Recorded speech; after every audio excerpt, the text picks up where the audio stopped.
We live in a divided world. A world where we are divided by a war in plain sight.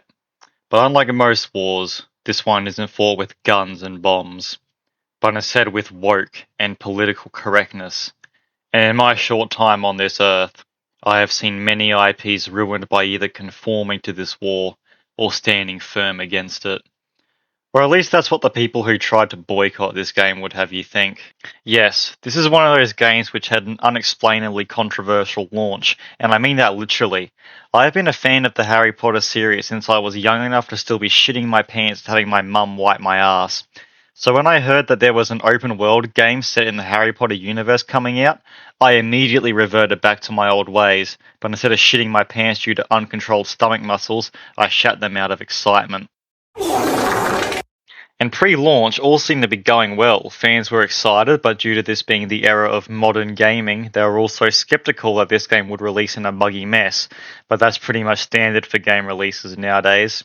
Although, this game's release seemed to have a whole new beast following it. It turns out that whilst J.K. Rowling had been busy retconning all her beloved characters to be gay or black, despite previous installments showing otherwise, she was also being pretty busy being transphobic on Twitter as well. Now, I don't know much about any of these controversies other than the service level details because 1, I'm a fan of Harry Potter and not J.K. Rowling, and 2, I really don't give a fuck. However, when talking about this game, it's hard not to mention the boycotting that followed its launch and how trans activists called you transphobic for playing this game and supporting Rowling, despite her literally having nothing to do with the creative process of this game other than it taking place inside of her intellectual property. Now that I have played through the game, does that mean I have become transphobic? Well, no, I still don't really give a fuck what you identify as long as you're not bickering to me about it.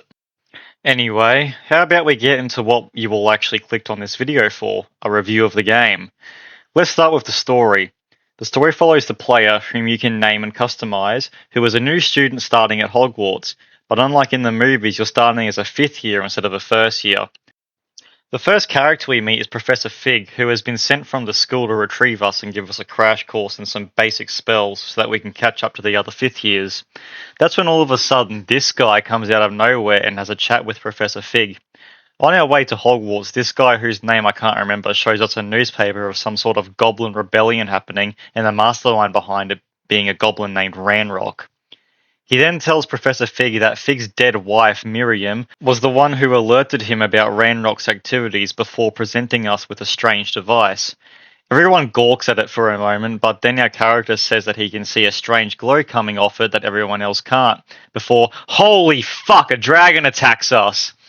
As we're falling to our death, Professor Fig grabs us and the device, which is holding a port key that teleports us to some random island, which eventually leads us to a magical door, which leads into Gringotts Bank, where we are then led to a vault that we can open with the key we found. We then complete some sort of test, which leads us to a pensieve, which we can use to view people's memories. Anyway, let's fast forward a bit so that this story section isn't 3 hours long, shall we? We meet the guy in the memory we saw through one of those magical moving portraits you see in the movies, and he tells us that he is a keeper and that the magical glow we saw earlier that no one else can see is ancient magic, and when he was alive he could see it too. Him and his colleagues hid the full power of this ancient magic in a whole bunch of trials which we are sent out to do, but the goblin we saw in the newspaper earlier has also found a way to use this magic and wants its power to fuel his rebellion against wizard kind. Later on, we find out that a third person who could see this ancient magic tried using it to remove people's emotional pain, but she got power hungry and went too far, meaning that instead of getting rid of people's pain, she got rid of all of their emotions instead. She stored all these negative emotions in repositories made out of goblin silver by a goblin blacksmith, which is Ranrock's justification for this magic belonging to goblins, because one of his kind did all of the work building the repositories. We eventually find out that the last and biggest repository is right underneath Hogwarts, and around the time we do all of the trials to access it, Ranrock comes to the revelation of where it is on his own, using mining rigs to dig him and his army down to it. A battle ensues between the Goblin army and the teachers at Hogwarts, eventually leading us to have a final standoff with Ranrock, eventually defeating him and losing Professor Fig in the process. Now, something I haven't mentioned yet is that you have dialogue options in this game, and quite honestly, they feel pretty binary. They mostly boil down to be a nice guy or be an absolute asshole for no reason. I felt that it was very obvious the developers wanted me to be a good guy, at least for the main story, which leads me to ask the question on why even have dialogue options in the first place. I had a look online, and other than for the end of side quests and the end of the main quest line, most of these options don't really seem to change much. I really do think when having dialogue options like this in games, something like Red Dead Redemption or Infamous is the bare minimum you should do, otherwise these choices feel pointless. In those games, if you choose to be an asshole to someone, it really did feel that over time that relationship would become more strained and those characters you weren't nice to would abandon you at the first chance they get. Or if you'd like to go a step further, in a game like Baldur's Gate 3, where characters will literally abandon you when you make too many decisions that they don't agree with. But from what I've seen from this game, you can be a complete asshole to someone, and one mission later they'll say something along the lines of, "Yeah, I don't like you, but the plot needs to happen, so I'll forgive you and forget you said anything." But all that being said, as long as you decide to be a good person throughout the main quest, it is actually quite a good story, even if at times there are some bland moments. But what isn't a bland moment at all is the gameplay. If you're a fan of the Batman Arkham games or the Middle-earth games, you'll feel right at home here.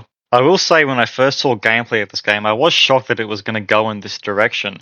I expected it to go the more infamous route where it was a third-person shooter but you just shot superpowers instead of bullets. But they actually pulled this combat style off pretty well, and I have no complaints about the core gameplay at all, really. However, unlike the Arkham and Middle-earth games, the stealth is horrible in this game. It's mostly optional outside of a few levels, but I genuinely think the stealth was thrown in at the last minute just to put a tick on a checklist or something. It's the same stealth we've seen in every Ubisoft game since Far Cry 3. Crouch up behind an enemy and press square to kill them. However, I could argue that it's worse in this game because at least in the Far Cry games, there's a risk of being caught when taking down an enemy due to an animation playing that you can get spotted during by a patrolling guard. But in this game, with only just a couple of upgrades to the stealth tree, you are borderline invisible, and you take down enemies faster than a coked up hooker swiping the money out of your hand as soon as she sees green. And trust me, I'm speaking from experience here. Overall, I did enjoy my time with Hogwarts Legacy. Although the combat tries to copy the Batman Arkham games whilst feeling a little less fluid, and the story isn't deep or thought-provoking, this game is one hell of a good time, and I do recommend it if you are a fan of the Harry Potter universe. I give this a solid 8 out of 10.